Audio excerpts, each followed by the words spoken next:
আসসালামু আলাইকুম ভিউয়ার্স, আশা করি সবাই ভালো আছেন।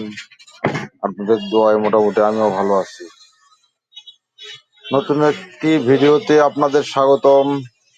চলে আসলাম KL4 টেকনো গো ওয়ানের টাচের সমস্যা নিয়ে। সেটটা ফ্রেশ কন্ডিশনেই আমার কাছে নিয়ে আসছে, তেমন ডাটা জিরো লাইনটা নেই। তো আর টিন কাটলাম আমি সিপিউর। টিন কেটে আমি একটা ডাটা লাইন সিপিইউ না খুলেই মোটামুটি একটা ওয়্যারের মাধ্যমে লাইনটা বের করে নিলাম।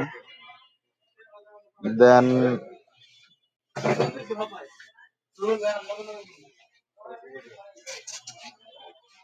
আমাদের রেজিস্ট্যান্স যেটা আছে ডাটা জিরোর, সেই রেজিস্ট্যান্সে কানেক্ট করে দিলাম এবং খুব সুন্দর করে এই লাইনটা নিয়েছি আমরা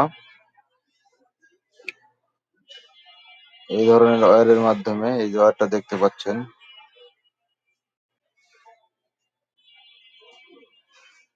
তো এই ওয়্যারটা মূলত আপনার এই যে আগের দেয়াল ঘড়িগুলোতে থাকে, ইচ্ছা করে আপনার নষ্ট দেয়াল ঘড়ি যদি থাকে সেখান থেকে কালেক্ট করে নেবেন। এই কারণে এই ওয়্যারটা একটু চিকন হয়।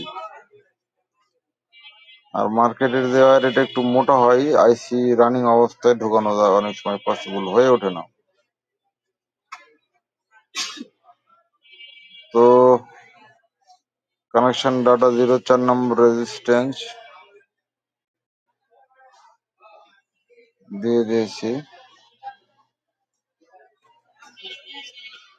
মোটামুটি এখন জিআর চলে আসছে আমাদের হচ্ছে ব্যাটারি, সরি, ডিসপ্লে কানেক্টরে। আমরা ইনস্টল করব ডিসপ্লেতে। আমরা চেক করবো আসলে কাজটা হয়েছে কিনা। কমপ্লিট করছি ঠিক আছে, কিন্তু চেক করে নাই, সরাসরি চেক করতেছি।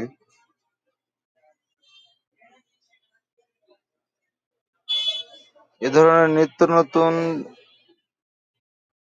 কাজের যদি আপডেট পেতে চান তবে অবশ্যই আমাদের চ্যানেলটা সাবস্ক্রাইব করে রাখবেন, সাথে বেল আইকনটা বাজিয়ে রাখবেন অল করে। তো তাতে আপনি নতুন নতুন ভিডিও পাবেন, নতুনদের জন্য অনেক কাজে আসবে।